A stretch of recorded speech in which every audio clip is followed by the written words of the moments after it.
This is Bad Movies We Love, part of the Shice Podcast Network. If you're listening to this, you are the resistance.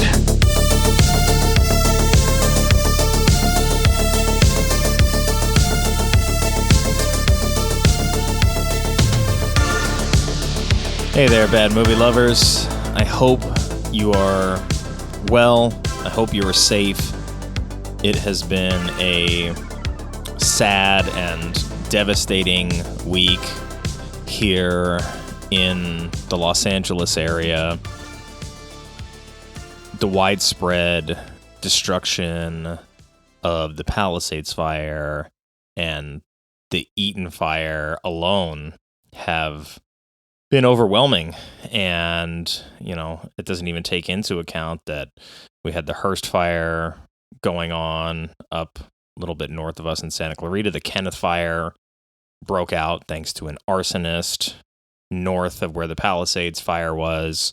The Sunset fire broke out in the hills to the south of us.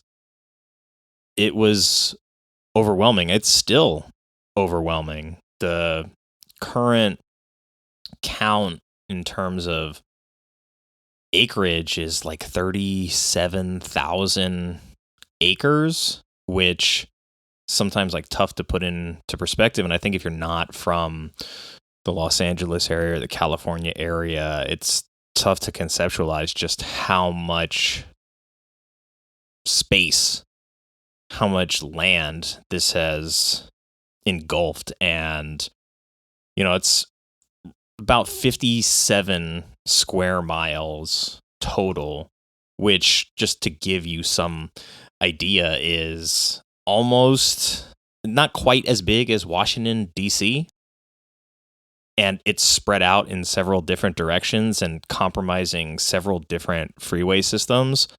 So it's been scary. Thousands of residences and businesses have been destroyed.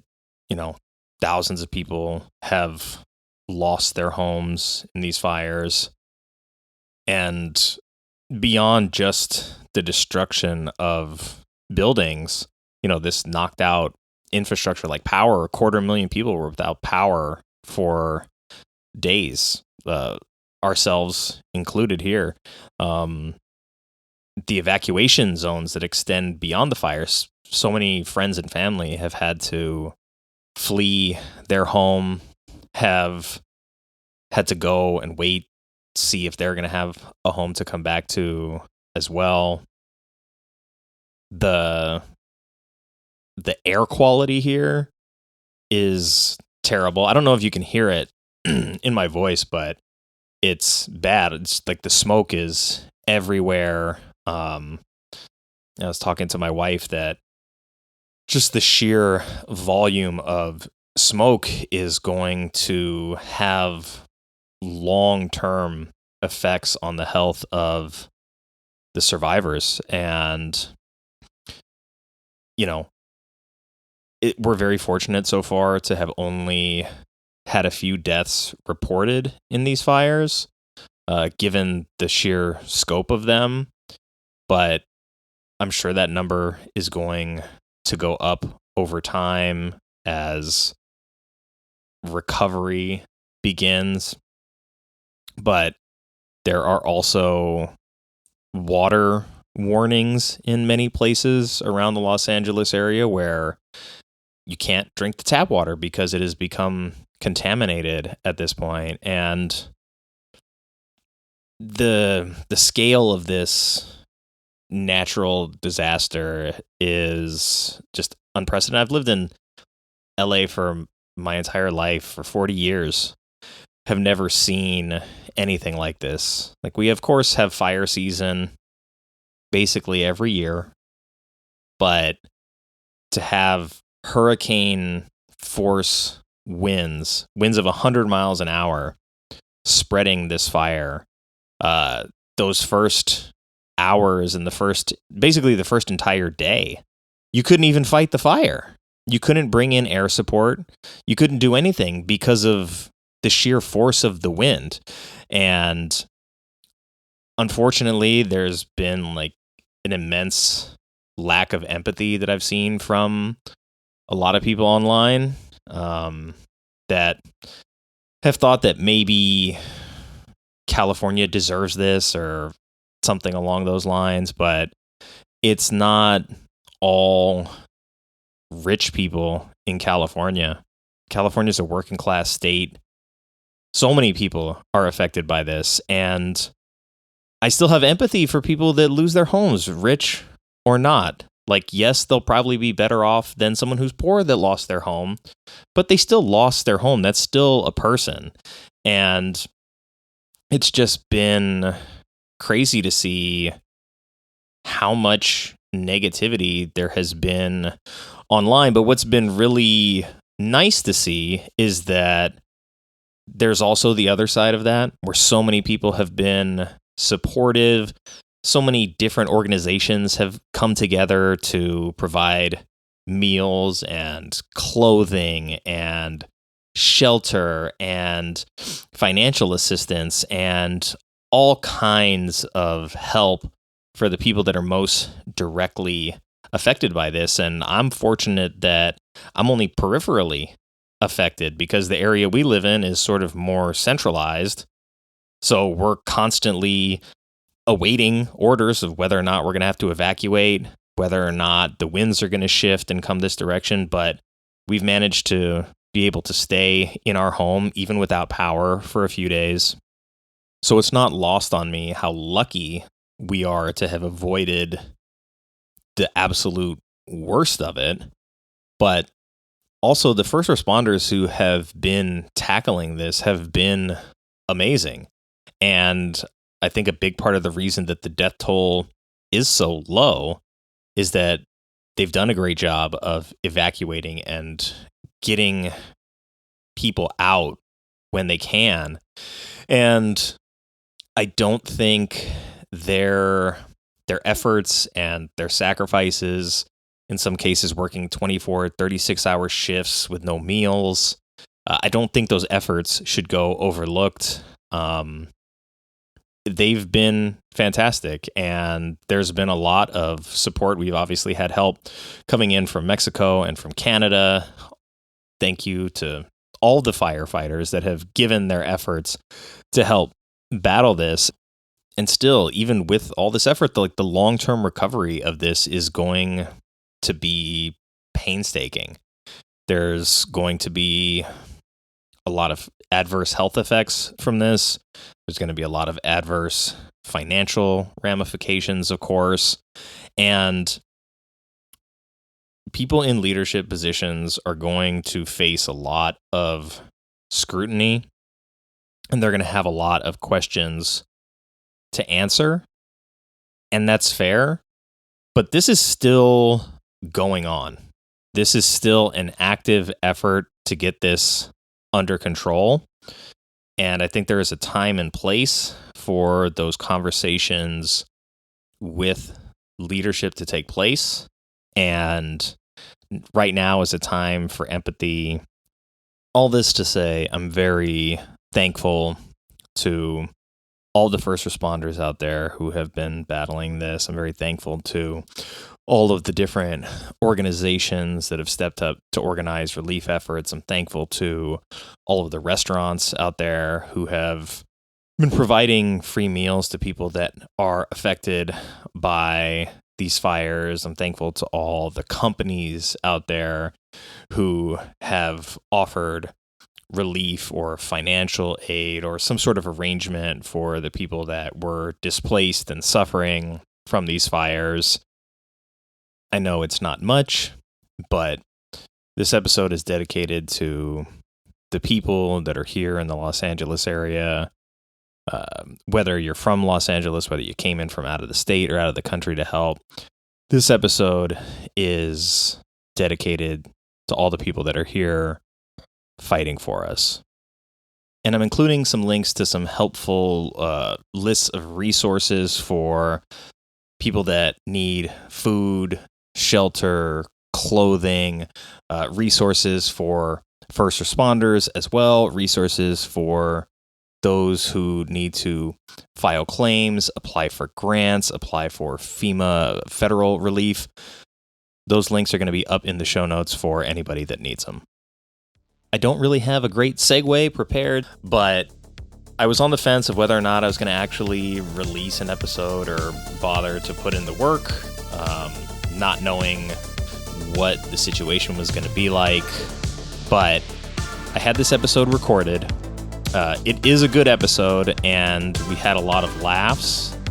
I was joined by Steven from the Stacks podcast to talk about a ridiculous Italian horror film trying to masquerade as a Halloween knockoff for Americans while promoting the Super Bowl. It's very weird. It's very out there, but we had such a great time talking about it. So if I can help make somebody laugh, then I want to still give somebody the opportunity to do that and to have some fun with us. So stick around, because we're talking about Joe D'Amato's Absurd from 1981.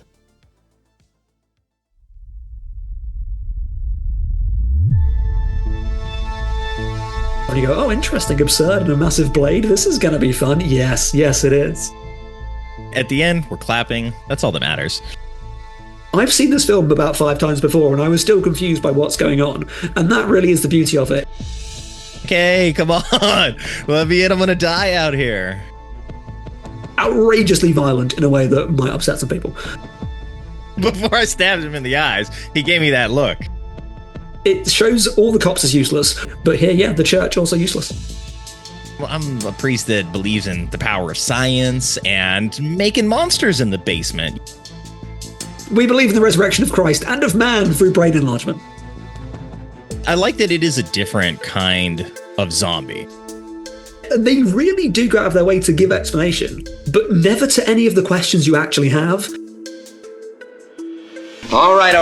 Let's get back to now.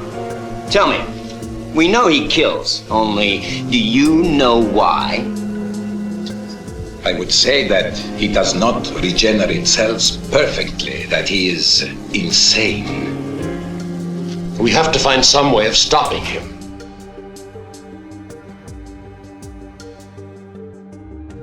Steven, welcome Hello. to the show for the first time. The first time, yes. Very, very exciting.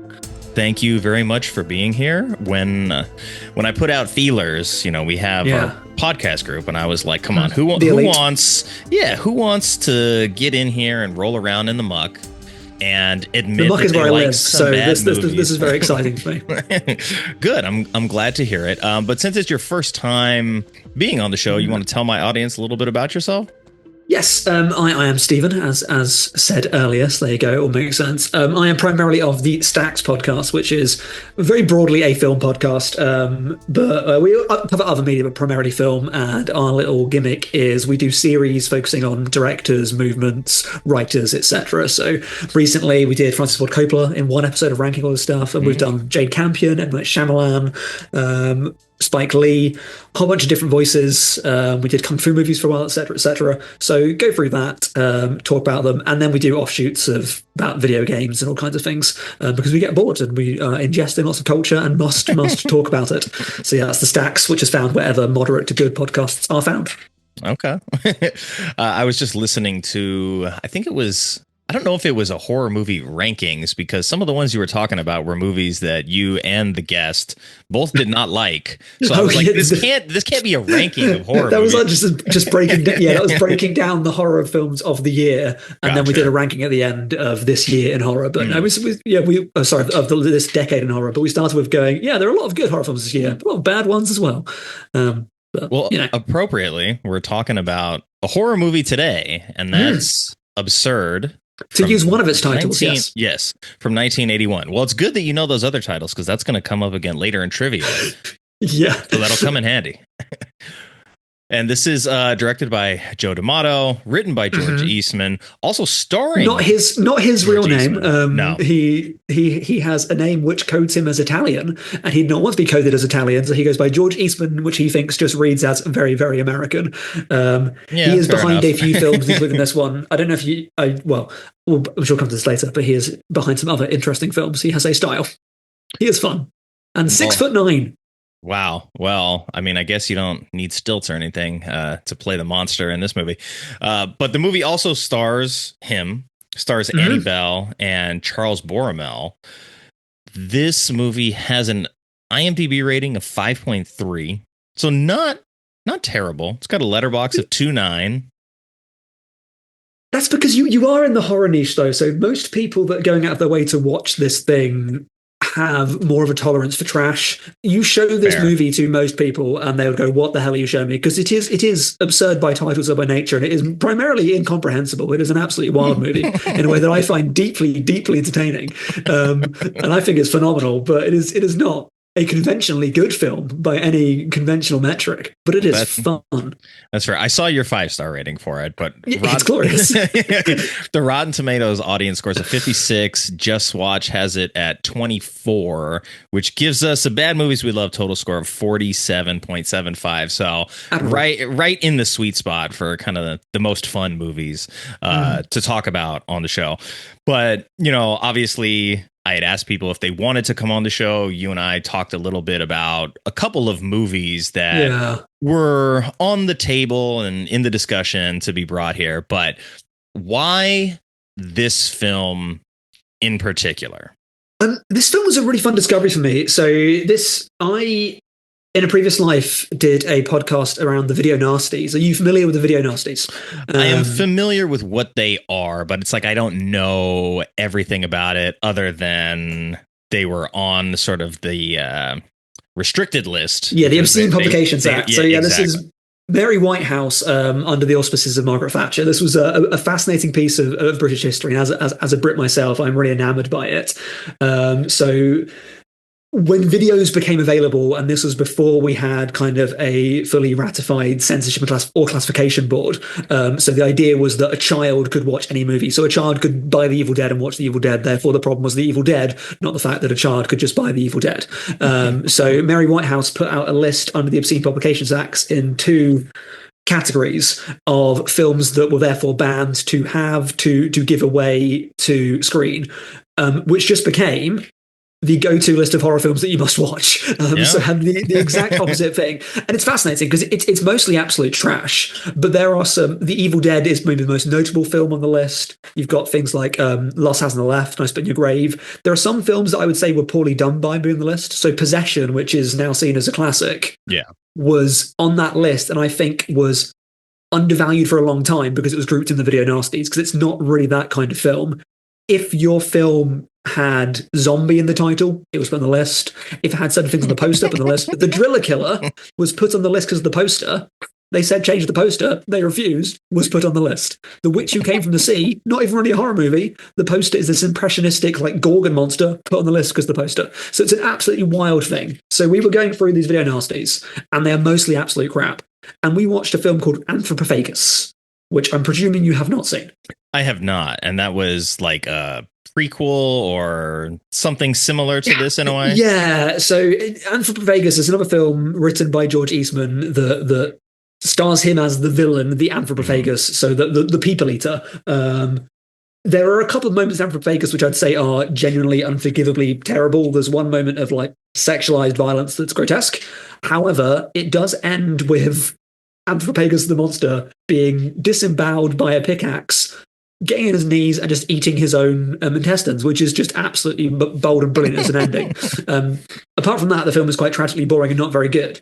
So we watched that, and on the podcast we thought, okay, there's a sequel. Let's get the sequel out of the way and get to the good stuff. And the sequel is absurd, which is, you don't need to watch the first one. It's not really a sequel. And me and my co-host just had so much fun with this film after having not fun at all with Anthropophagus. And it just became our little shining star of, these films could be really fun. And I run a little horror film festival with some friends called Gore Fest, where we watch just gross stuff. And I chose this one year, and it just hit in the way that I knew it would have. oh, this is just fun and ridiculous and fun to laugh at and laugh with the whole time. So it's been a steadfast stuck with me of, is it a good movie? Probably not. Is it really, really fun because of the running jokes of the game the whole way through, and it clearly being set in Italy, despite them being very clear it is America the entire time. Gold, absolutely gold. Love it. It tries very hard. I was wondering, like, why are they talking about the Super Bowl so much? I don't think I've ever seen any movie talk about the Super Bowl this much. And then to see actual NFL footage in a movie is incredibly rare as well, because they're so protective of their licensing. I was just like, this is bizarre. And then we get a great scene of a bunch of guys in suits sitting around watching the Super Bowl, eating spaghetti. Plain spaghetti with no sauce. It is the ongoing joke of this movie, which I love so much, and it's not an intentional joke, is, so this is part of the Italian exploitation scene where they would film these for super cheap. Everyone would be speaking a different language, and you dub it afterwards. Oh, yeah. And you sell it to whatever market you can. And they are clearly, hence the George Eastman name, they are going, this film is set in America and it's for Americans. The game. Most of the plot is some dudes over from Greece. They talk about drachmas. The idea that they would have stumbled in to the United States from Greece in these Italian cars, Italian houses, like medieval mansions they are basically in. It's utterly wonderful. And yeah, the spaghetti dinner to watch is American. The scene when he goes into football, American football that is, when they have to clarify it's American football, you know you're onto an absolute winner here.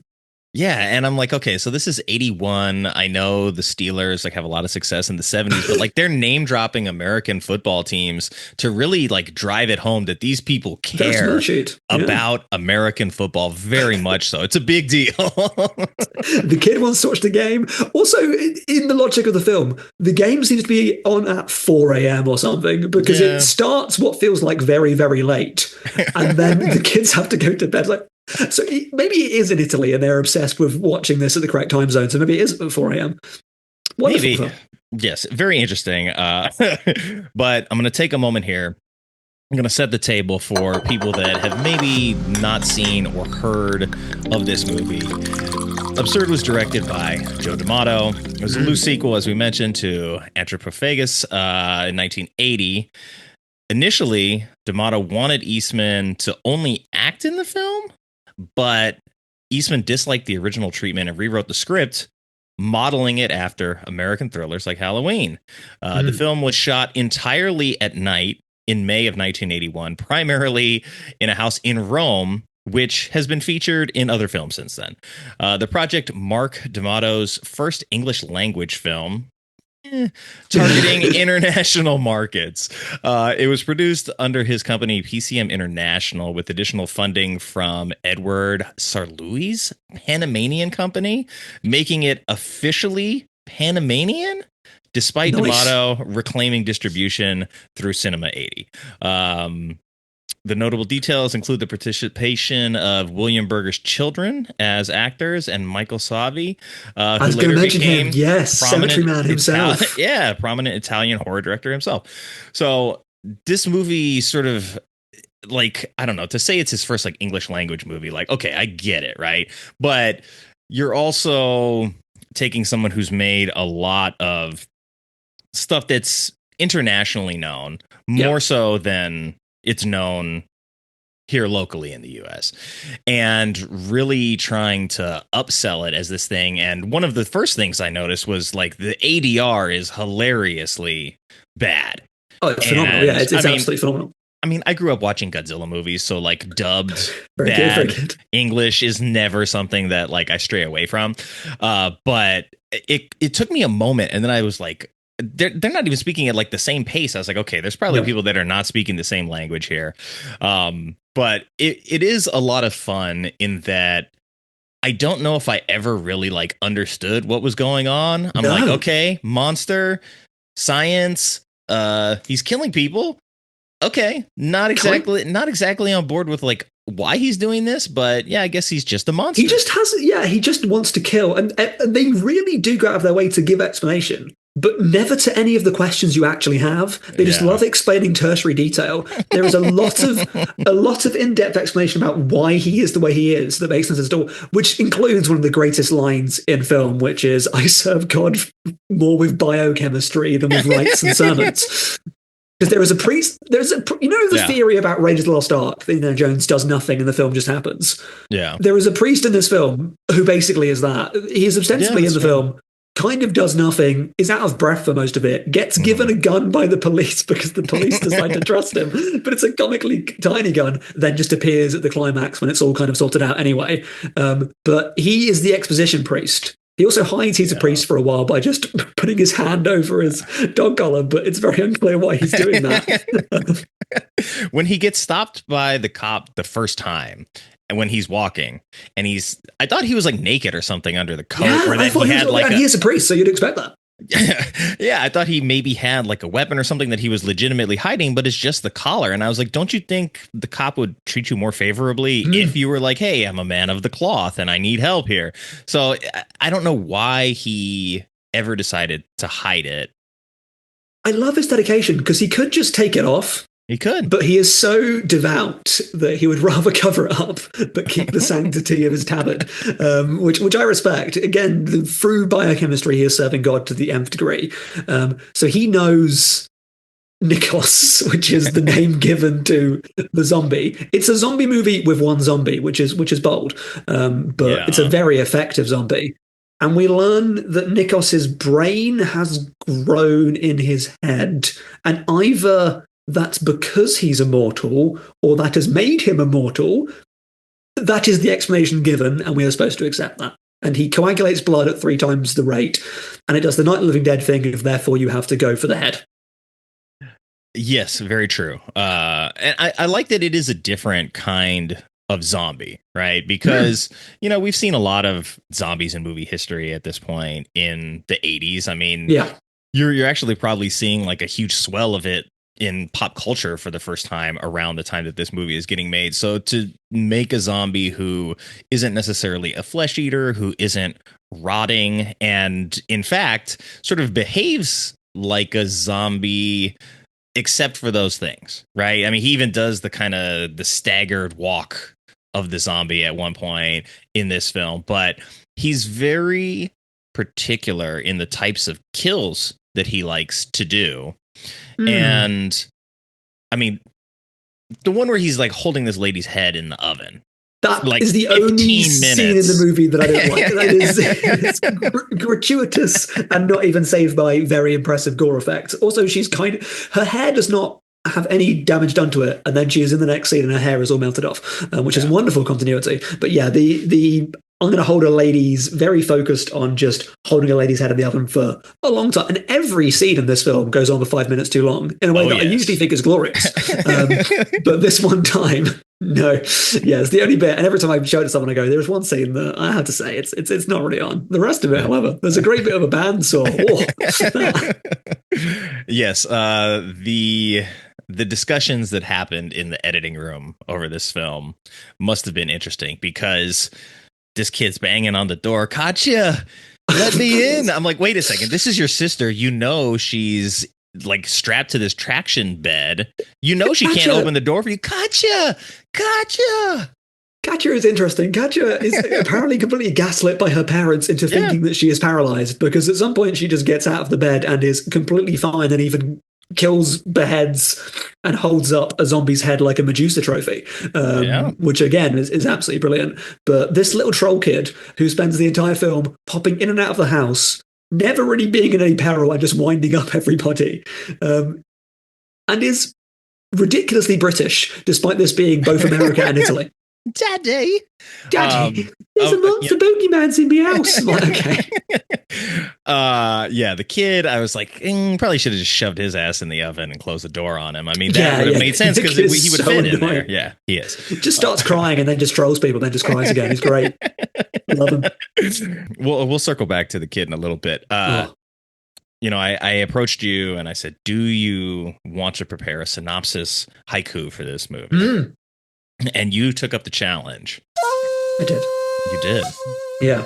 So let us have it. I know we've talked a little bit about the plot details already, but this will make it a lot clearer. Yeah, yeah. And I feel this really encapsulates the heart of the film. So, and I've really taken advantage of contractions to make sure I meet syllables. So those that are really, if you're really smart about your haikus, I apologize, but hey, it's time for the game. But oh no, the man's brain grew deaf and plain pasta. That's pretty much the movie, really. It's the home invasion flick. What do you expect? Indeed, it is. So it has a lot of contemporaries in that way. In that, home, safety, babysitter, even, and outside threat gets into the house. What do you do?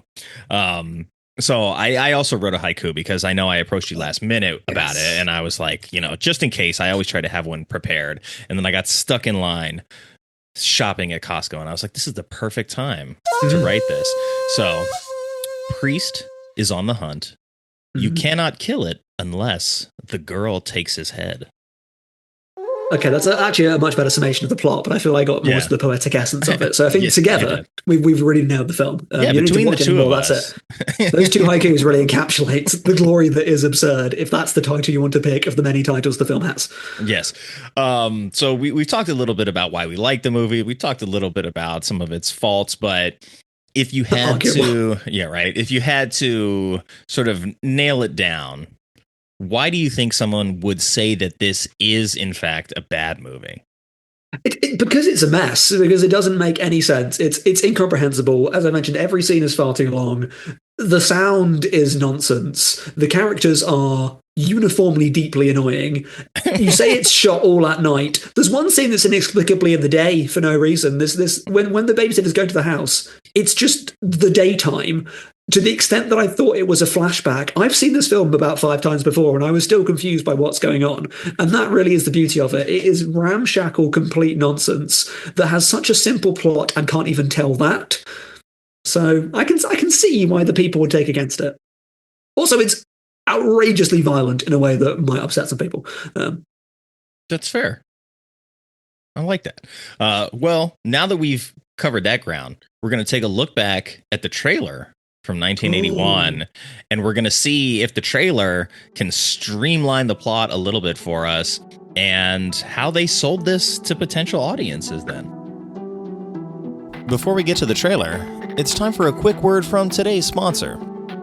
Thanks to special funding and a partnership with the underground Greek science branch of the Vatican, the mad scientists behind Crystal Pepsi and Colgate beef lasagna are back to reanimate the latest culinary abomination, Miko's see-through spaghetti sauce. That's right, it might sound like science fiction, but it's savory fact. Now you're probably wondering, how did they make it invisible? Well, the brilliant minds behind Miko's see-through spaghetti sauce can explain a lot about the process, but probably not answer any questions you actually have. Because it's a strong anti-authority message to the world of traditional spaghetti sauce that needs to be tasted, not seen. The jars might look empty, but they're packed with all the wonderful flavor you'd expect from a Greek spaghetti sauce, and it's got that homemade texture just like Mom used to make.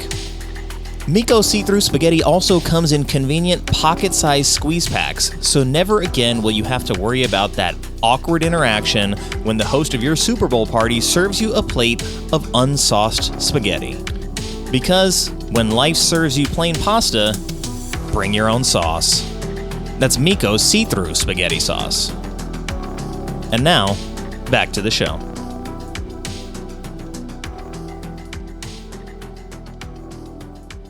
Where is my screen sharing? We'll get there eventually, I promise. Yeah. Okay, there we go. Okay. Put that on full screen. That's the annoying kid. Yeah. It's daytime.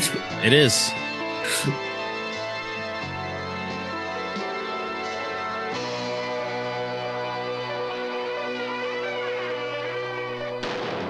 I do love the music, though. I want to talk about the music in a bit. There's one bit of the music that recurs that is clearly a different song, and I love that about it. Yeah.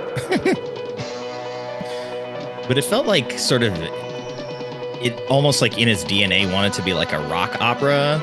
And it's so Goblin inspired. It's so Argento core of that Italian school of we just have the coolest synths that are doing synth rock music and having the greatest time. Yeah, because the score does a lot of the work here. Most of the scenes are nothing happening at all. Yeah. As you can see from the trailer, nothing really happens. Was the kid sweating or crying in that scene? He cries a lot. He does cry a lot. They're so horrible to Katya. They're so horrible to her. She just lays and looks at the ceiling for the entire film. And she's not introduced right away either. It's just like, she's our circles. dirty secret. It's like, stop using that compass to draw things. Right? How dare you draw these circles? But then she uses it to King Lear blind him, so it's great. Yeah, they're like, look, there's got to be a reason for this tool to be in the movie for when she stabs him in his eyes later. That kill's very good. It is. There are some very well done kills that utilize the editing techniques very well to sort of show us what we need to see, but then also like hide the thing that we can't possibly see. But also with like the bandsaw scene, for example, where most of them cut away, the film just zooms in and you just see the blade go right into a man's scalp. You don't usually see that in a movie. Fantastic.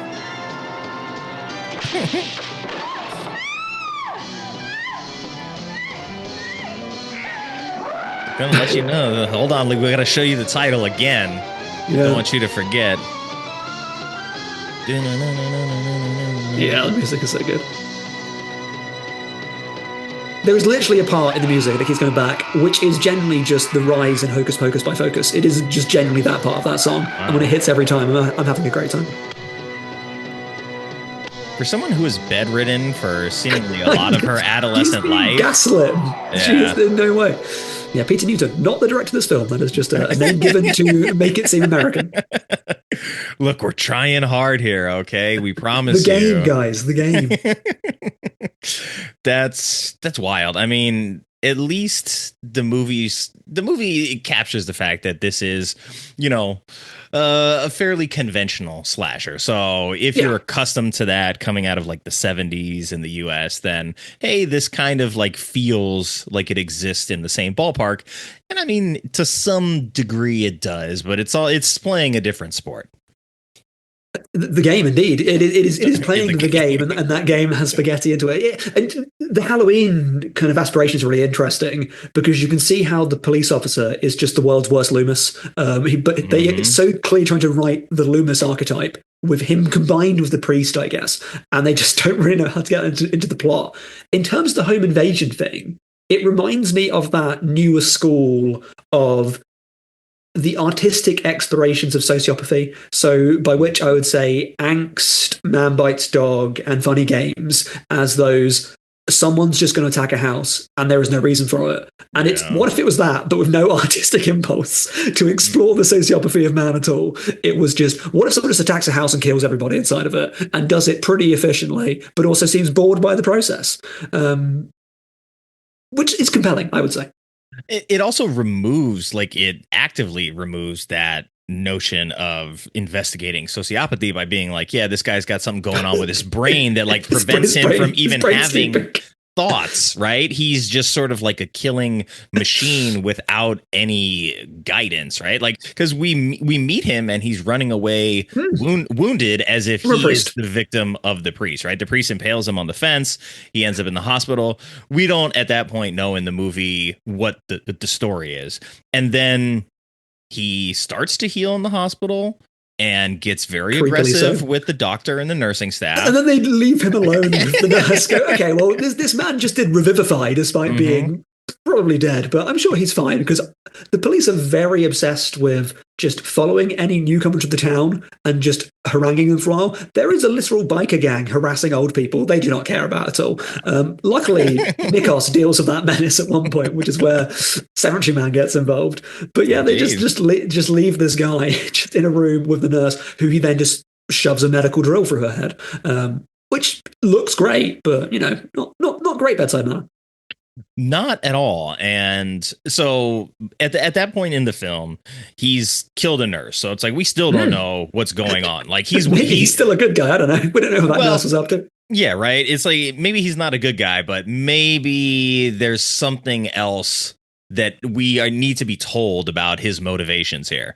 And then it's still very Michael Myers coded, yes. Yeah, If he is just breaking keep- out of the establishment and it's like he should have a vendetta against the house. Yes. But he just stumbles randomly to the house and they're just out. But even if they weren't, that's the thing that I love about this. They go through so many plot machinations to have the parents out of the house. It makes no difference because it's not like them being in the house would stop anything. They would just get killed as well. They don't need to not be in the house because he is just going to kill everybody. Yeah, and I think you adding them to the house sort of maybe you get a little bit more interesting character dynamic, like with the family going on if they're all there together. I mean, obviously you remove them, you just have it be the babysitter and the kids. It makes everybody like a lot more vulnerable in that circumstance. So it's like you kind of need that in order to make it a little bit scarier. But like you said, the mom and the dad, I don't think are going to stand in his way at all. So, I mean, the dad is already upset about maybe having killed somebody earlier in the day, which is a plot point that I routinely forget about, which is how strange the movie is. And then he goes, he's bringing up randomly. So they watch the game, he's loving it, and then he goes, I'm feeling bad because I hit someone with the car and I didn't do anything about it. And when he goes to meet Katia when he goes home, who he clearly hates Katia, he just says, if I feel confused or at all, it's something to do with work. It's just offloading all of his trauma onto people. Everyone speaks in the weirdest way, which I watched it with a friend yesterday because I just had to have them watch it as well. Yeah. And I was musing that if someone told me this was Yorgos Lanthimos dialogue, people would go, oh, this is so interestingly uncanny. But presented in this film, people, it's like in Cosmopolis, the Don DeLillo adaptation. And Don DeLillo writes that book in such a specific way to capture the inner voice projected as the external voice. So everyone speaks expositorially at all points. And it is just that. Everyone is just saying weirdly, slightly coded, but in a monologue, just exposition thoughts out loud the whole way through the film, and it's so hard to get on board the dialogue, and it doesn't feel like a dubbing problem. It feels like it's a bad script. But saying that, George Eastman also wrote Keoma, which is a really, really good Western with a really interesting script that explores actual themes in a very interesting way, including like racial themes. So he does have some chops, but he's just having a lot of fun with a Halloween ripoff and a silly zombie movie. And do you think that some of the dialogue issues comes from like the language barrier? If you're really making this as like an Italian film and then you're kind of like shoehorning it into being this American product that you're trying to sell to Halloween fans, more or less, maybe there is more texture and actual like nuance to the dialogue when it's in Italian, and then trying to translate that into English just like comes off a little sloppy. I think it's partly that. I think it's just they don't give a crap, to be honest. I think it's just there is no inspiration behind this apart from we want to do a Halloween knockoff. And it just has that feel of this is the amount of dialogue we need to set up the things that's happening. And no one's really that invested in what's going on. Only weirdos like me get a kick out of that. Yeah, well, considering that like nothing ever gets explained in a satisfactory manner. No, lots of things are explained, but nothing important. Yeah, you could remove all of the dialogue from the movie and still have it almost function exactly the same, you know, because at the end it wasn't like, oh, well, this particular scientific procedure that we did on him turned him into a zombie. I mean, like a lot of that stuff is implied, but he's beheaded at the end. You don't really get any closure other than like the movie just ends. So you could just have it be like music, sound effects, like block it exactly the same and just don't have anybody talk the whole time. I mean, that would also be really weird, but you know, I mean, you'd miss out on the game subplot, which is really the heart of the film, and that's a shame. But apart from that, I agree. And there is that bit when he leaves the hospital. So there's that bit where he goes to the abattoir or whatever. I'm not sure what's really going on. It may be like it's a mechanics, and he just finds this random just worker who he attacks, and the worker runs to his apron, pulls out a gun, I guess because it's ostensibly America despite being Italy, so they go, I guess he's got a gun, and does something that would have saved him in any other circumstance of just shoots this guy, but then just gets bandsworded to death. But all of those scenes are non-verbal, very impressive. Nikos, the monster, non-verbal. So the actual good tension stuff is non-verbal. And a lot of the film is just the camera lingering when they don't know what to do. And anytime it gets to humans interacting, they don't know how to work that into we're making a slasher film, because the slasher films they're aping actually do have character, plot, and some underlying, let's get to the heart of Michael Myers, or how does this link to our family? And there is something going on there. You're not rooting for or against anyone. You're just sitting there and just kind of enjoying watching them die for a bit. Yeah. And sometimes that's all you need. I mean, I think there is a sort of like, even within the horror genre, there is like a subgenre of movies that exist almost like specifically to just do that, to like show off the practical effects, to just kill people, and to just sort of have fun watching people die in movies. It's one of those things where a lot of it, nothing really happens, so you can just watch it with friends and kind of just natter about it and take the mick out of it whilst it's on the screen, because it is ridiculous. And then you all stop and go, oh my God, oh my God, oh my God, oh my God, oh my God, as someone just gets their head sawed into, and then you clap at the end and it's great. Yeah. That's everything cinema should be, really. Yeah, I mean, at the end, we're clapping. That's all that matters. Okay, well, let's do a little bit of trivia. Time for trivia! Because we've already sort of skimmed the surface on that already, so I think we should get to it now. I know you're going to do well. Question number 1. In the United States, Absurd was released on VHS by Wizard Video under what alternate title? Is this Monster Hunter? Because that's what it's known by, which was really funny, because therefore I list this as the 3 Monster Hunter films, which I would put this as maybe my favourite of the Monster Hunter films. So in number 1, we've got the film Monster Hunter. In number 3, I'd say we'd put the film Monster Hunter. And number 2, there is Tar. Okay. Well, it says that the film was considered at the time of the video release as a sequel in the zombie series. So there's so many of the video nasties are this. So as most people know, Night of the Living Dead is the beginning of the zombie series, and because of copyright reasons, you can do the whole Living Dead thing. And Dawn of the Dead was called Zombie in Italy, and there are so many movies just called Zombie 2, Zombie 3, Zombie 4. So oh God, what's the movie called? Flesh Eaters. Oh God damn it! Zombie Flesh Eaters is in this is Zombie 3 or whatever. So this is Zombie 6. None of these films are sequels to each other, but they just keep releasing them in the hope that someone goes, "Oh wow, a Zombie 6," because Dawn of the Dead was so popular. It's awesome. It's absolutely awesome. Look, you got to do what you got to do in order to move copies. And I understand that, especially when a lot of stuff is only sort of going to get moved on VHS or like on lot home of these video. Movies, once the banning started happening, and this is before the ban, so it's 84 that it comes into, this one was 81, but films were made for this, as in some of the films were made in Italy, and they were shot as normal films, and they just filmed a whole bunch of sex and gore and just shoved them into conventional films. This isn't one of those, but it is of that ilk. Well, speaking of which, did you see D'Amato's Erotic Nights of the Living Dead? I have not yet, but I'd like to. It's in 1980. I mean, like I was just looking through his work and I was like, ooh, is this a zombie porn movie? Because I see that he also made a lot of movies in the Emmanuel series. Yes. So, I mean, he's no stranger to nudity, which this movie surprisingly doesn't have. One of the few video nasties to not be, this is just softcore porn now, because a lot of the video nasty directors are just either from pornography or making pornography. Yeah, and wasn't Cinema 80, wasn't that like his porn label? His production company? Yeah. Well, all right. Well, I'll have to check that out. And I mean, look, it just sounds like a good time. Erotic Nights of the Living Dead. Yeah, I mean, I'm interested. I like the oeuvre of D'Amato. I also love that his Wikipedia page has a picture of him at the Cannes Film Festival, which I presume he must have been there as an attendee, because Joe D'Amato is not screening a film at Cannes. I'm sorry. I love you, Joe, but come on. It was the picture right before they kicked him out. Okay. So question number 2. In Italy, Absurd was released in October 81 under what title? Oh, God. So there are loads of titles to this movie. Is this one of the zombie titles, or is it something else? This one is Rosso Sangue.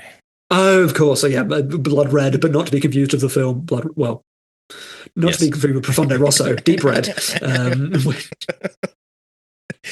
There's so much crossover in sort of like the Giallo world, and it's no surprise to see, I guess, a movie like this existing in that, because it does all of those things. Like I feel like this movie is, for the most part, shot really well. Like it looks good. It's got some fun framings. They all go on for too long, but it knows where to put a camera. It just keeps it there. Yeah, exactly. But even when, you get like the sequence of what is the girl's name? Katya, thank you. When she just learns that she's not disabled. Yeah. Oh, wait a second. Hold on. All I have to do is undo all of these straps. It looks good, and then it's like, oh my god, there's so many straps, and she's fumbling with this for so long that it's like maybe no actual peril though. She's just doing that. Well, yeah, her brother's outside, like, hey, come on, let me in. I'm gonna die out here. And then he just leaves and it's fine. So it's very unparalleled. And he gets bored after a while and leaves anyway. So, he remembers. So yeah, she's strapped into the bed. She's not going to open the door. Okay. Well, third and final question for trivia. Yeah. As you mentioned earlier, this film was included with 73 others on what infamous list? Yeah. So this is the Video Nasty list. Department of Public Prosecution's Obscene Publications Act, and this is a Category 1 Video Nasty. It's one of the real ones. So what is the BBFC then? So it's a different thing now than it was then. So then that is the British Board of Film Censorship, gotcha. Which believed that therefore it was there to censor films and would do so. There's a really fun story about, I think it's The Evil Dead, of film reviewer and kind of like film figure Mark Kermode was summoned as one of the people to defend The Evil Dead for its re-release, about why it should be released uncut, and following his statement, they cut more minutes out of it and released it in that way. So this was the time where films could just be made illegal. So these films were made illegal. Now the BBFC is the British Board of Film Classification, similar to the MPAA, but it does have a legal mandate, which the MPAA does not. So these are legally enforceable ratings, but they see their job now as to classify films, not to censor films. So they will give you guidance of, this film isn't, so we have PG, 12, 15, 18. They say this film will be a 15. If you were to limit this, it would make it a 12, but we would happily release it as a 15, as opposed to forcing cuts on films. And they'll make advisements about film. And very few things are banned now. It's often to do with animal cruelty would be a reason why a film would be banned, or wider kind of moral or ethical issues, which the Video Nasties played into. There's the film Snuff, for example, the Video Nasty. Yeah. Cannibal Holocaust is also on the Video Nasty list. So Snuff was a completely different film that they then just filmed a bit at the end of the director killing the cast of the film, but as a movie, so you'd think that it was that, and they hired out Times Square to advertise, to get people to boycott the movie that wasn't out yet as a publicity stunt, and that's how that movie. So yeah, it caused madness, this whole Video Nasties thing. It's great. It did, and it also, I think, caused some ingenuity in the sense that you had to learn how to market and distribute and make films when you're essentially making something that's going to get banned from like general release. And, the UK was not the only country at the time that was enforcing these kind of edits. No. I know Germany was very strict about it as well. Germany still is a lot stricter with classification. I know on the video game front of like games like Wolfenstein, for example, Wolfenstein 2 were banned in Germany because they have swastikas in it. And so they have very, very strict rules, and obviously very culturally dependent. But then it's the idea of, the BBFC are better now because they really care about context, and their descriptions are very, very good, actually. So when you read what they say about a film, they often say, these are scary scenes, but they're in part of a metaphor around loss, and therefore a child would not be as affected by that. They're really good at understanding the context when things are used. They don't have those fast and loose things like the German system does of, this includes this, therefore it's banned. This includes this. It's in this context. This may upset a child, however, it may not, because that, and they are very much more advisory. Interesting. Well, there was a movie a couple years ago about film censorship, in Denser, yes. Britain. Yes, it was pretty good. Yes. I liked it. Yeah. It very much felt in the vein of Barbarian Sound Studio, the Peter Strickland film, which is similar and is about these Italian movies. So Barbarian Sound Studio is about a Foley artist that's working on a film called The Equestrian Vortex, which is a great name for a movie. I want to watch that movie. And it's him making all of the sounds for an Italian horror movie from the 70s, which was how I learned from watching that film that these were filmed without sound. Then all of the sound is added later. So he's people in the booths, and it's this weird Lynchian horror film around that. So it's fertile ground, film classification, censorship, and creation for other films, etc. Yeah, and it also, just speaks to a particular time in history that's very interesting as well. So I think, like you said, fertile ground for that kind of stuff. Yeah. I actually read a book on this because we had an academic that was going to come on the podcast, and it fell through, but he sent me across his book because so my wife is an academic, so these are things that come up of academics don't get paid for books. So if you reach out to them, they will often just send you one because they get sold by publishers, but they don't make money off that. Mm-hmm. So they'll have the PDF, and occasionally they'll just be like, I have this PDF of what would be a very expensive book.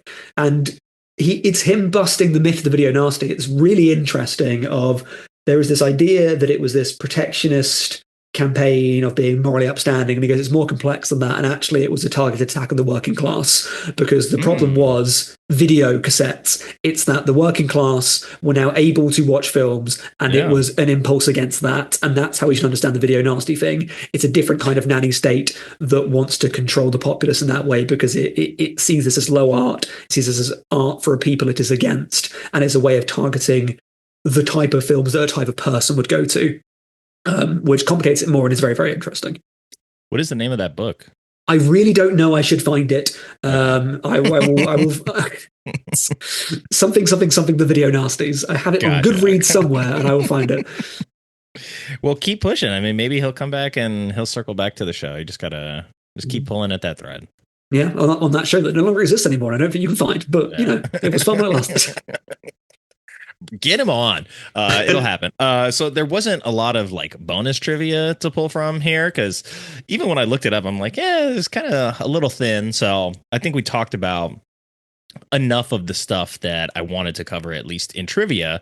And that'll take us over to the wheel, where we get to ask some fun questions. And you've gotten, I think, 2 of the 3 questions right, so you get a couple spins of the wheel, and we'll get some interesting hypotheticals, because this is not like a high profile movie, so some of these questions might land a little oddly, but let's see. Okay, you're gonna start with a good one. If you could swap out an actor in this film, which actor would you choose and why? So I'm getting somebody else into it, and is this time dependent, or can they be any period? Yeah, go for it. There's not that many characters in this movie, which is interesting. I don't want to change Eastman because he's perfect. So Nikos stays. He stays beyond all. I'm trying to think of. So it's maybe is you get the kid.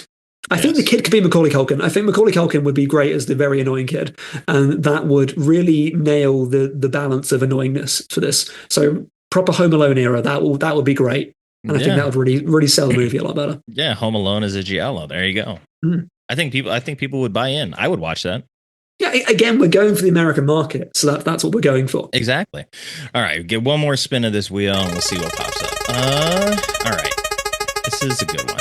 If you could ask one character from the film a question, who would it be, and what is the question? I need to speak to Katya. I need to understand what is going on here, because it is so deeply unspoken. I need to know why she is in those restraints, what she has been told about, and is she okay? And I want to help her, because she is clearly being abused by her alcoholic dad, who comes home, just has a drink, alludes to having murdered somebody, and then goes to eat dry spaghetti whilst watching American football at apparently 4 a.m. in the morning. So I want to take on the role of Child Protective Services and really help Katya out here. Yeah.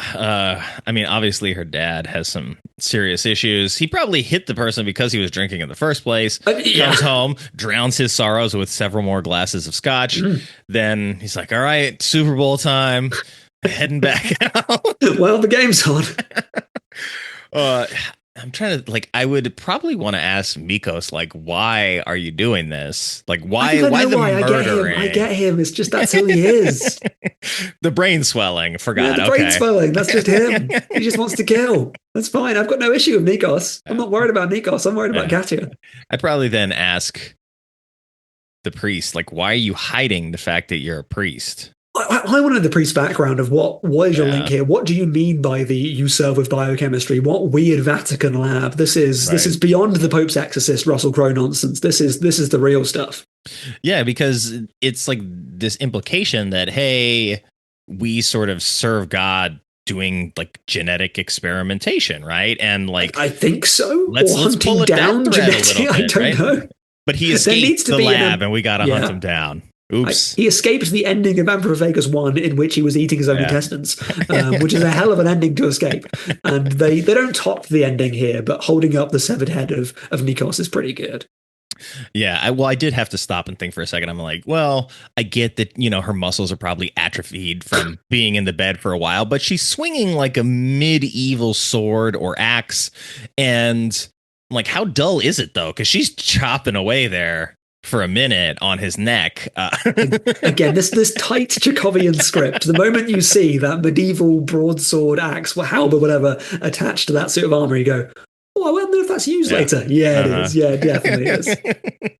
That's what I thought. I was like, look at that. There's a suit of armor in the house and a giant broadsword. That'll be convenient. My Arrow Blu-ray copy has the blade on the front cover, and you go, oh, interesting, absurd, and a massive blade. This is going to be fun. Yes, it is. It is, because of all the things you could put on the cover. Like the axe only comes into play very, very late into the movie. Yeah, it's just teasing the axe the whole time. Yeah, some of the other covers I've seen are a little bit more like colorful and psychedelic. I think the one that I used when I was like posting about this movie, I was like, let me choose this one because it's colorful. It looks like intestines on the cover, which there are some intestines. So of course, got to go with it. Yeah, just some body meat during the surgery. So yeah, the movie that I almost picked, Night of the Bloody Apes, is notable for occasionally cutting to real footage of heart surgery, just spliced into this random Spanish movie kind of about wrestling. I was very tempted. I was like, I'm terrified of apes.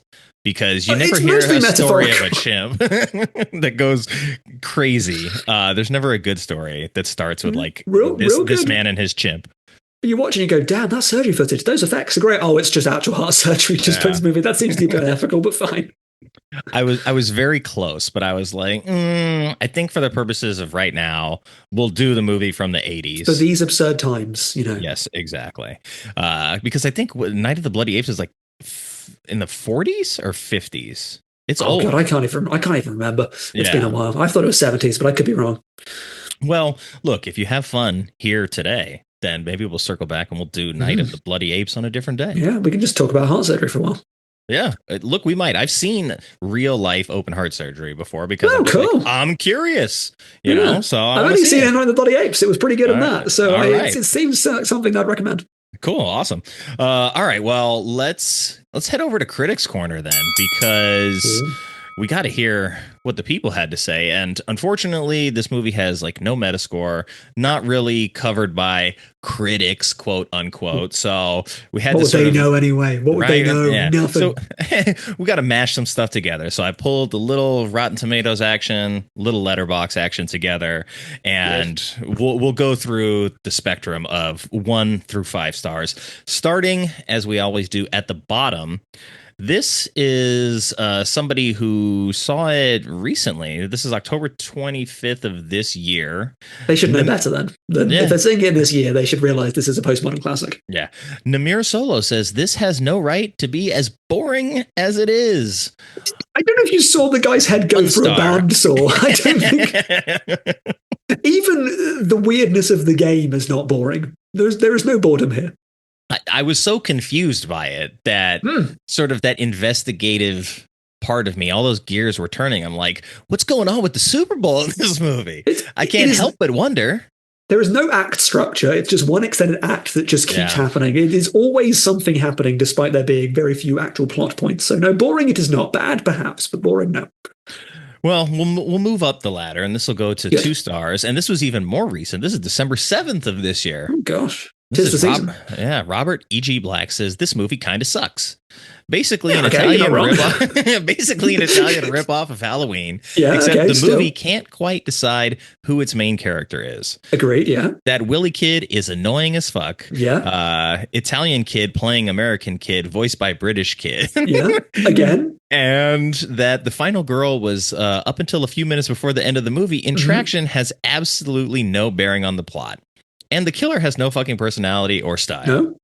I mean, I would write the same review and give it 5 stars. There's nothing I disagree with there. I just see all of those as positive points. I was like, yeah, no, it's great, right?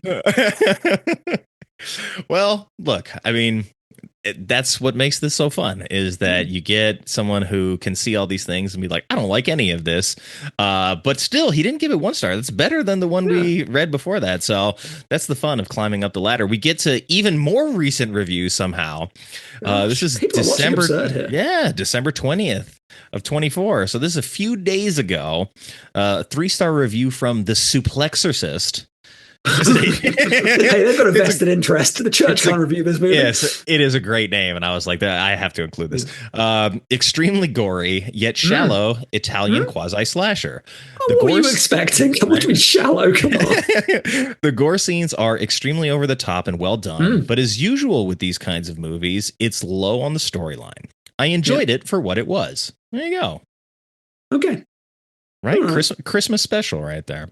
It's a cowardly review, but it's fine. Whatever. Yeah. All right. We got 4 stars. This one was from Rotten Tomatoes last year, September of last year, from Keegan. Finally, the critical establishment is coming out. This was still an audience review, though, but says, I always give horror movies a fair and honest rating. This was other films I could give fair or honest ratings. Every other film I am unfair and dishonest to. However, this was an outstanding horror flick. Love it. Love Italian horror. Thanks. I don't know who you're thanking. Awesome. Me, I guess. I appreciate that. He's just thanking the universe for the fact that this movie exists and he was able to watch it. Good. It was on Tubi, so yeah, thanks Tubi. This is like prime Tubi core. This is great. Oh yeah, absolutely. I love watching these kinds of movies on Tubi, because then when I see the recommendations underneath that, I'm just like, add to watch list. There's another layer. Like, you think this is trash? There are 3 layers of trash. The recommendation section is great on Tubi, and so we're going to close it out with a 5-star review. This is also this year. This is October 22nd of 24 from Michael B. Says, shockingly good Halloween knockoff.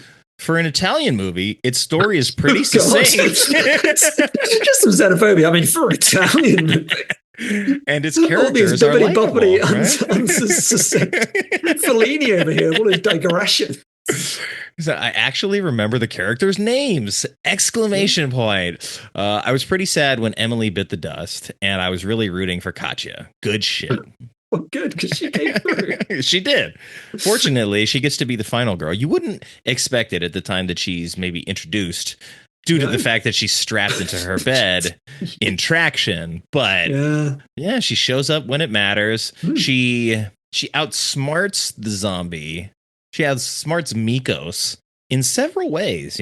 First, she sort of like, she rope-a-dopes him with the protractor or whatever, gouges his eyes compass, out. Bam. Yeah. It's like the end of Oedipus, it rules.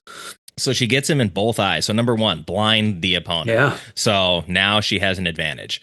She smartly crawls over to her record player and has very, very... Luckily, the record player is also seemingly a tape player, because there is no record on the player. She just presses play. So that was fortunate. That's all you just have to see her close-up of pushing play, and then the music starts blasting. Serves as a distraction, so she's already eliminated his sight. She's already eliminated his ability to track her with sound. So she's already a step ahead. I mean, he does sort of follow her out of the room and down the hallway. And so there are many places she should go at a point that she seems to be keen to follow him around somewhat. And I feel she could just leave, but she wants to kill him, and she does. Smartly, yeah. I mean, her brother's in the house somewhere at that point, right? So she's instincts kicking in. She's like, I got to save this little brat. Yeah. And she intuits that I must take this man's head off. She doesn't need to be, again, why this film needs no exposition, because she just knows. She looks at this guy's head and goes, that brain has grown. It needs to be dissected away. Bam. Let's detruncate this. I can see clearly that his brain is enlarged. Yeah. He has that look in his eyes. Yeah, in his eyes, which I stabbed him. Before I stabbed him in the eyes, he gave me that look.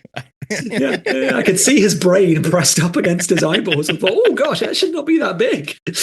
And so we finally have the priest show up in the final moment, right? He's got his legitimizing him being in the film at all.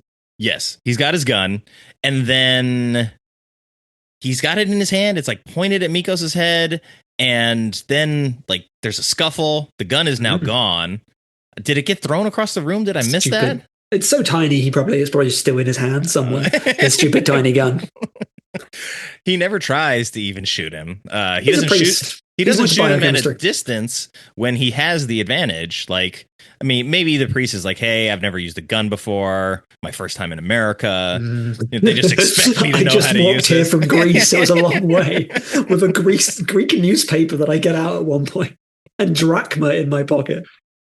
Yeah, I mean, look, he's been hunting for Mikos long and hard, and he's missing the game. He's upset about that. You know, yeah. He wants to watch the Super Bowl too. He's a big Rams fan. Yeah, I was going to say, he's not Steelers now. This guy's pure Rams. So yeah, he just shows up to be ineffective in the end anyway. Which is a metaphor for the church. I feel this film has a strong kind of like anti institutional stance. It shows all the cops as useless, which actually is a bit of a nasty trope amongst this film. It's just like a horror trash trope of the authority figure that is the cops, of just showing them as a waste of time in a very kind of like anti-authoritarian counterculture way. But here, the church also useless. No, it's an interesting point because the cop is annoying for his complete lack of police work the entire time. It's like he's going to smoke, he's going to theorize about what's going on, he's going to interview the priest and try to figure out what's going on, kind of, but he doesn't really actually gives him a gun. do much. Yeah, he doesn't do much. And like you said, the priest like hides the fact that he's a priest, so there's almost like, if we're really giving all the credit we can, there's maybe like some shame involved in sort of how the outside world perceives the church, so he doesn't want people to know he's part of the church. And then when he actually announces that he is, he's like, yeah, but I'm not even like that kind of priest. I'm more of like biochemistry kind of priest. You know, I'm a priest that believes in the power of science and making monsters in the basement. I'm more of a kind of a zombie kind of guy. You know me. We believe in the resurrection of Christ and of man through brain enlargement. He's like, yeah, this is the Lazarus Project. We've been working on it for a while. The public's not supposed to know about it. It worked, but maybe too well is the issue. A little bit too well. There was some brain swelling. Now, you heard this in the second coming of Christ. Now, we have bad news for you. So, yeah, like all of the authority figures, I mean, even the parents, right? Like, just about to say that. Yeah. And the Rams and the Steelers, who are not giving a good show by my money. They're not. I mean, as I was listening to it, I'm like, okay, so they got the footage.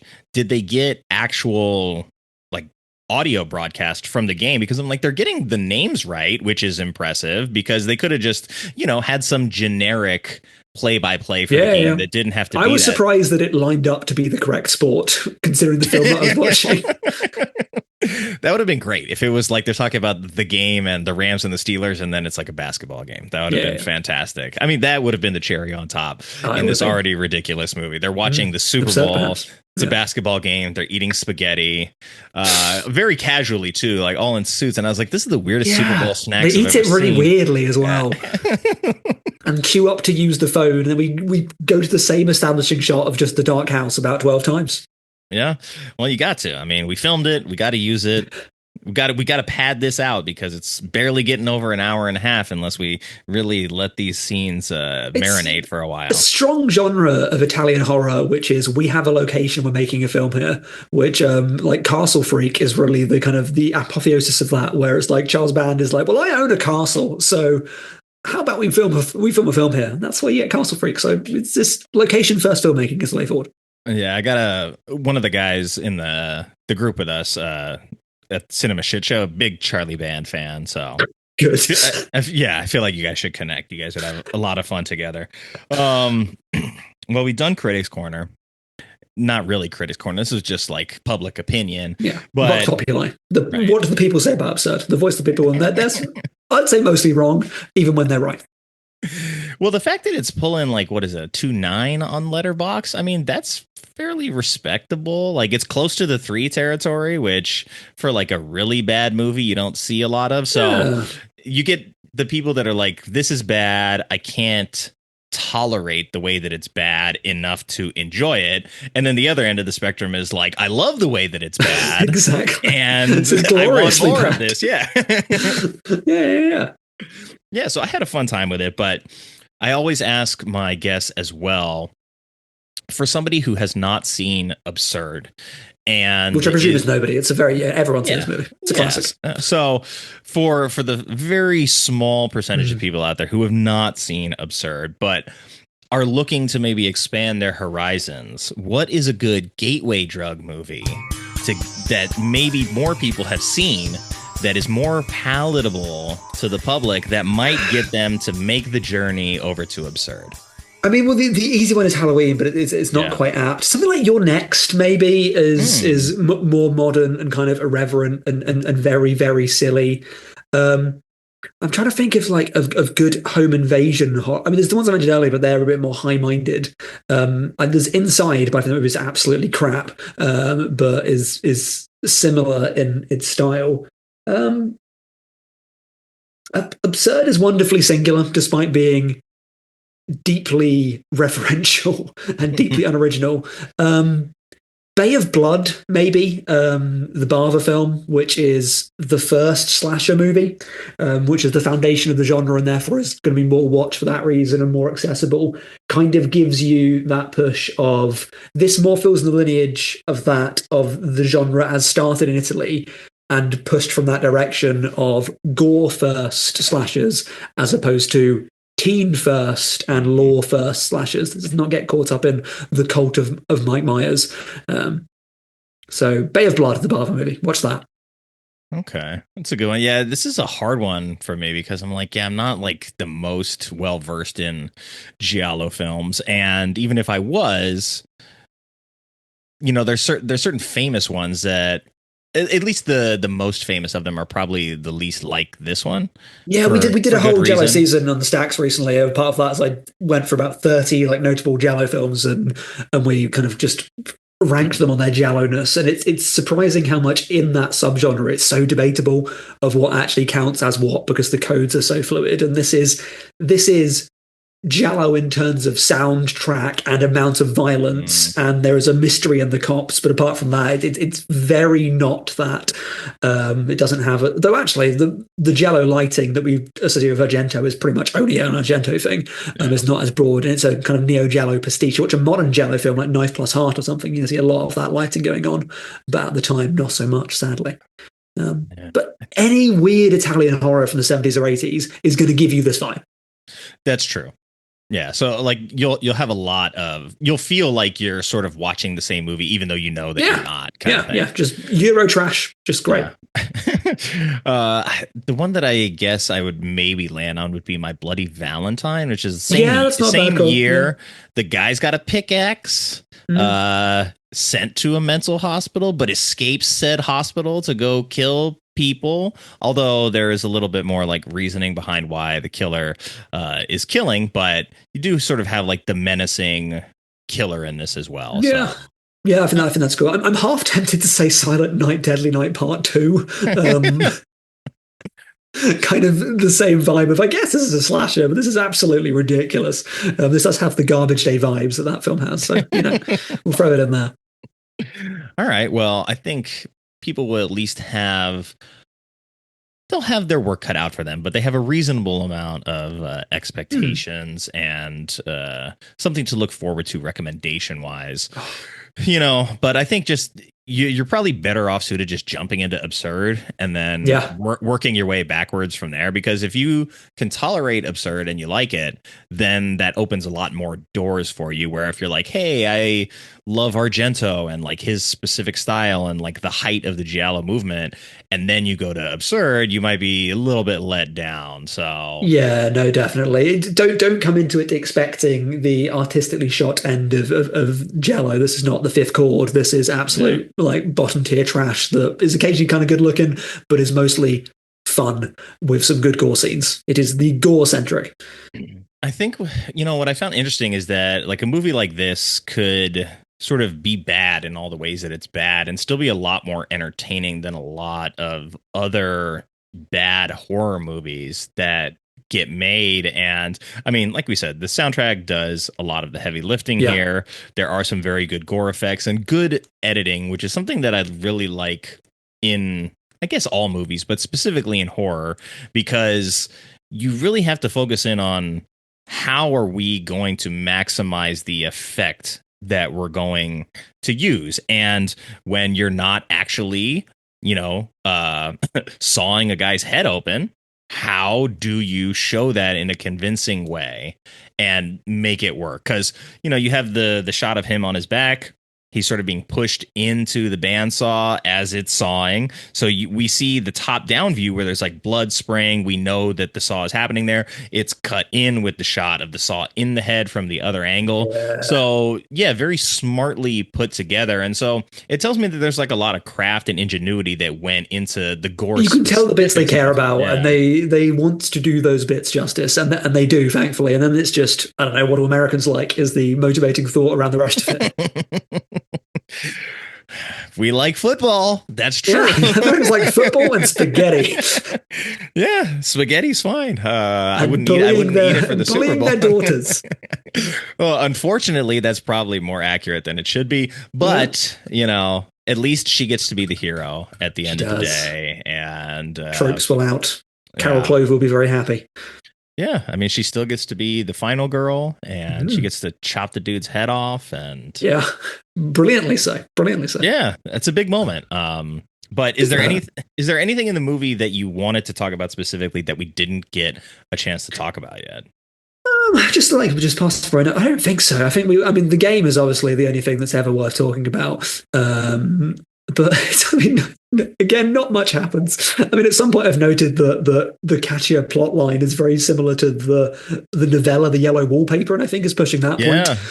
So there's a kind of like Gilman idea there of the medical weight pushed on, the oppressive medical weight held against women to convince them that they are under certain maladies, and really it's just repression. So there's some stuff. Oh, and also the camera angles of the film. Now, the video game Resident Evil, and I mean Resident Evil 1, 2, and arguably 3. The fixed camera games, yeah. Yes. And I know that Resident Evil is based on a video game, it's based on a film, the Kiyoshi Kurosawa film Sweet Home.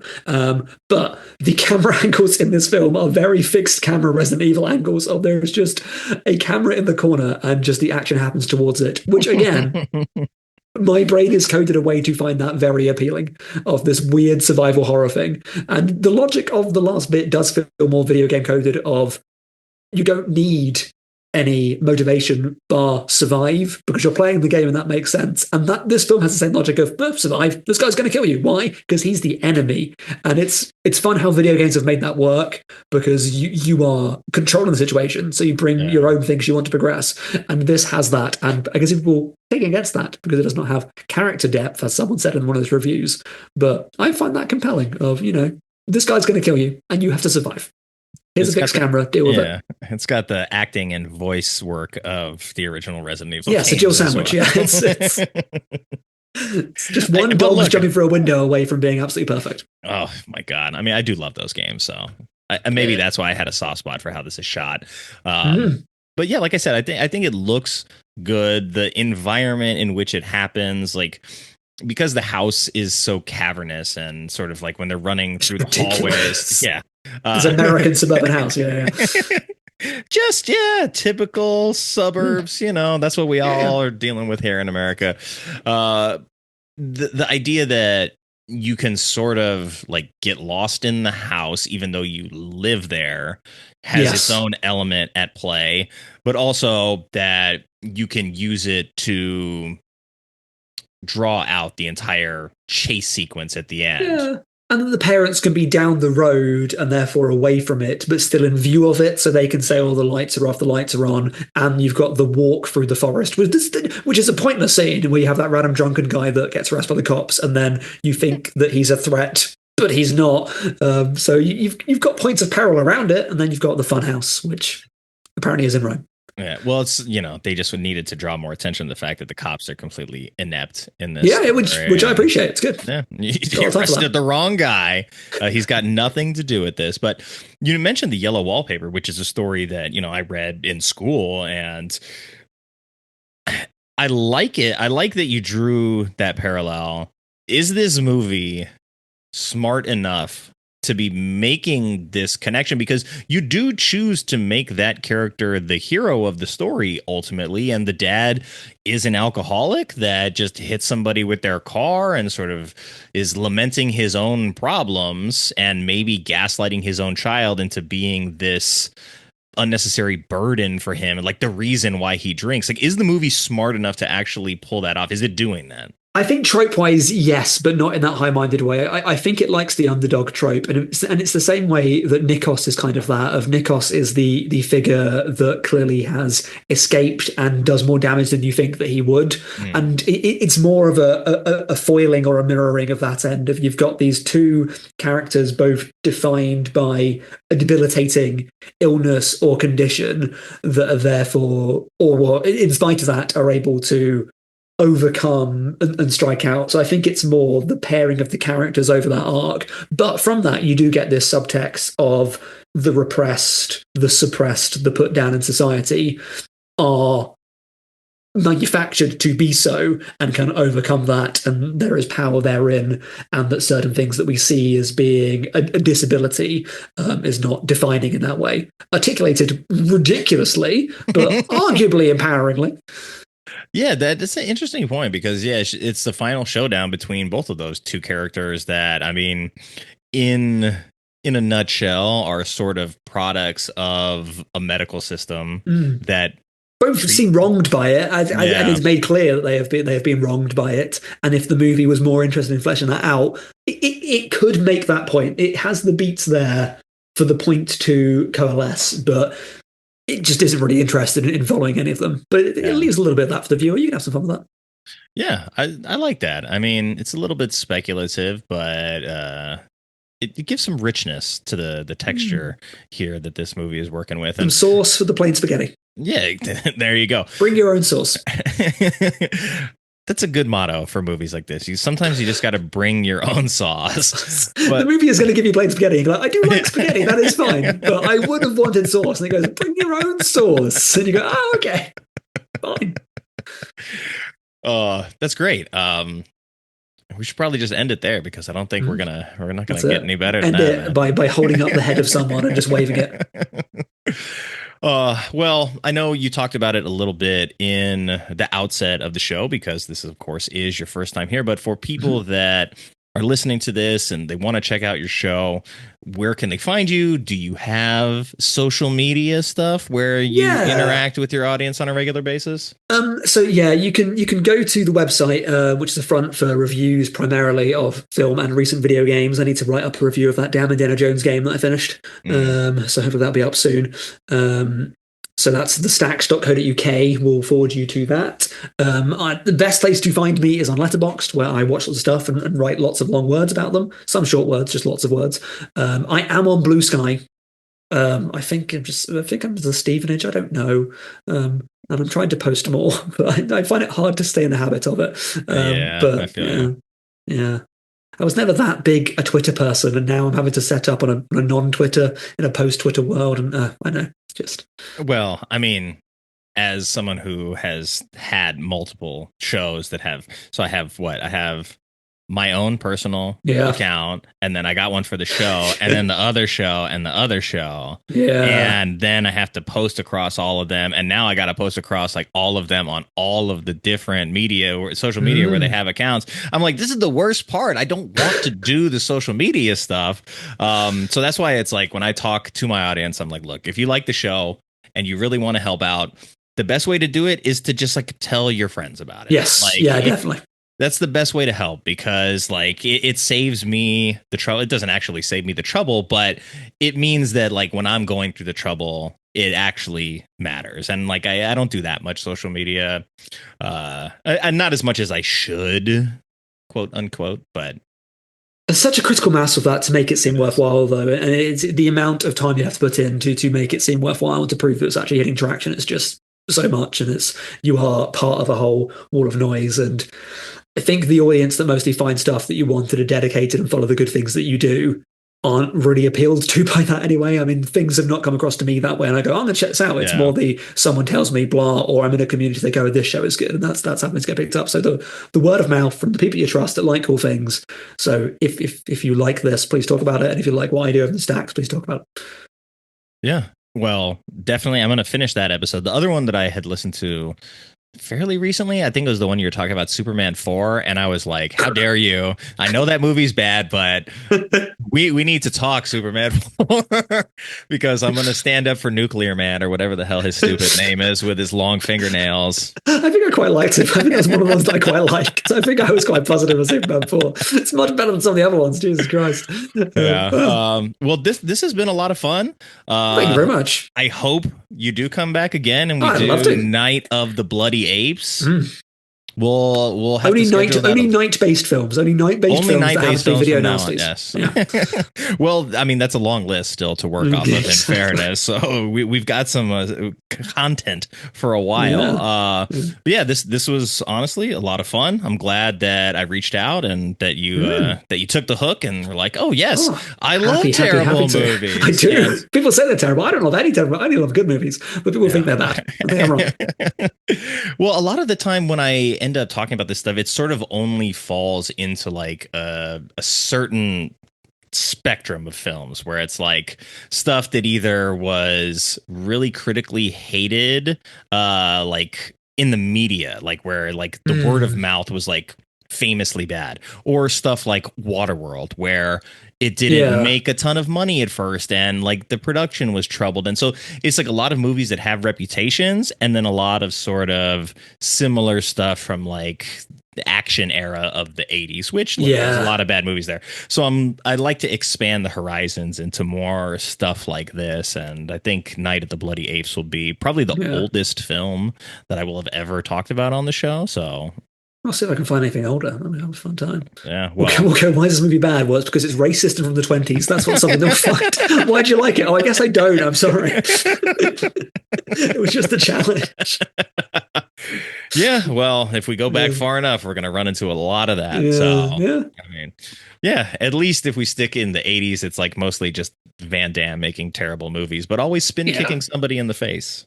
Yeah. Cool. Well, this has been a pleasure. It'll be for the New Year stuff. Yes, exactly. So yeah, enjoy the rest of your day, and we'll be in touch. Yeah. Thank you so much for inviting me on. I had a great time. Me too.